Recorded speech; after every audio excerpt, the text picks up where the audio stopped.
sa laking truck na yan. Basta pag nakakita ka ng kasalubong, kagaya nito, yan o. Yung guhit, yan lang yung pattern mo. Ano? Yung attention, hindi pwede mahati. Diba? Dito ka lang focus sa kalsada mo. Kasi, ang bilis mo, diba? Anong bilis mo yan? 60 km/h.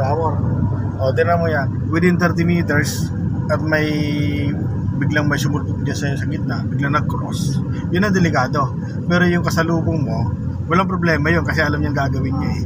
So, binabantayan lang ganun kasalubong mo ay yung kanyang territorial. Kasi yung territorial natin dito. No. So, within 30 meters. Mula dito sa kotse. Yan. Nakita mo? So, yan yung babantayan mo. Wala dapat basta papasok, basta dyan. Okay? So, kaya pag alam mong aakma pa lang siya na papasok doon sa area mo, ilawan mo na agad kaya meron tayong passing light. Passing light kagad. Pag alanganin. Diba? Alanganin. Passing light. O kaya, busina. Pero dapat yan, ilaw. Passing light talaga. Ano? Okay? So, kagaya naman, kasalubong ng truck na malaki. O, ang mata mo, nakita mo lang siya, lagpasan lang yung mata mo. Dito ka lang tumingin sa, ano mo yan, may truck ka na din sa gilid. Tingin mo talaga na. Ano? So, diyan ka lang sa kalsada mo. Hindi ka naman naanin ng mga yan.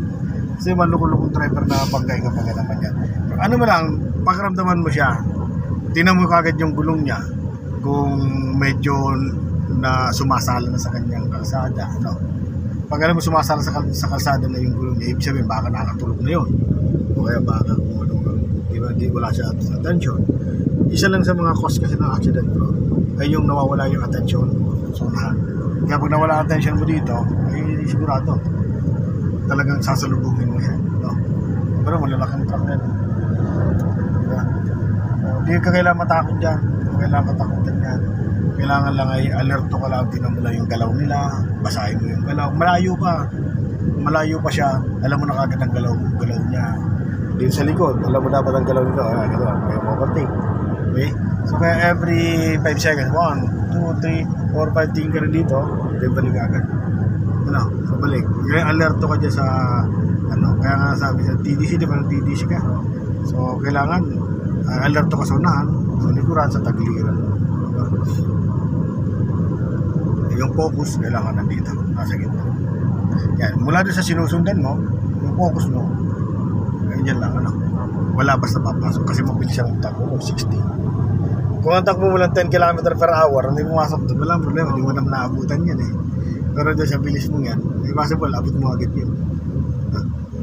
Kaya itong motor na to, nakasignal naman siya sa kanan, o di naman siya, So, bantayan mo naman itong jeep, tinan mo yung jeep. Yung gulong ng jeep ay wala sa guhit mo, o diretso ka lang. Di ba, wala sa loob ng mo. Titignan mo yung position niya. Ito sa kanya. Nasa labas yan ang gulong.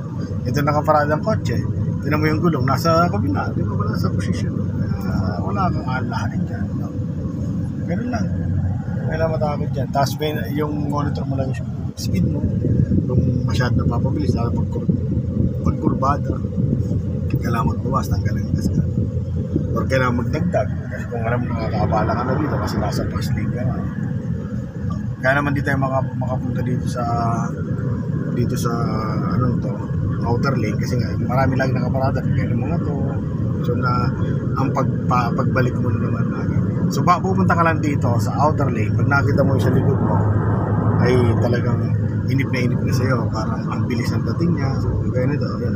So siya mismo nag-adjust sa'yo, pero dapat ikaw talaga yung mag-give sa kanya. So pag nakita mo na mayroon siya dito, malayo pa naman yung truck, so diretso ka lang. Pero kung may pagkakataon ka na lumipat sa outer lane, lipat ka kasi bumabagal ka. Pero kung gusto mo na mabilisan naman, so diyan ka lang kasi mabilis ka naman. Pero pag sa expressway, bawal ka magpapat sa overtaking lane. So dito naman pwede naman kung wala naman sakya sa lugar. Ganito. So wag ka muna gagalaw, may mga motor na nag-overtake sa kanan. So silipin mo kung gusto mong pumunta sa kabilang lane. So malayo naman yung truck, malayo naman yung diretso ka lang kasi marami nakaparada ngayon. Nalanganin yan.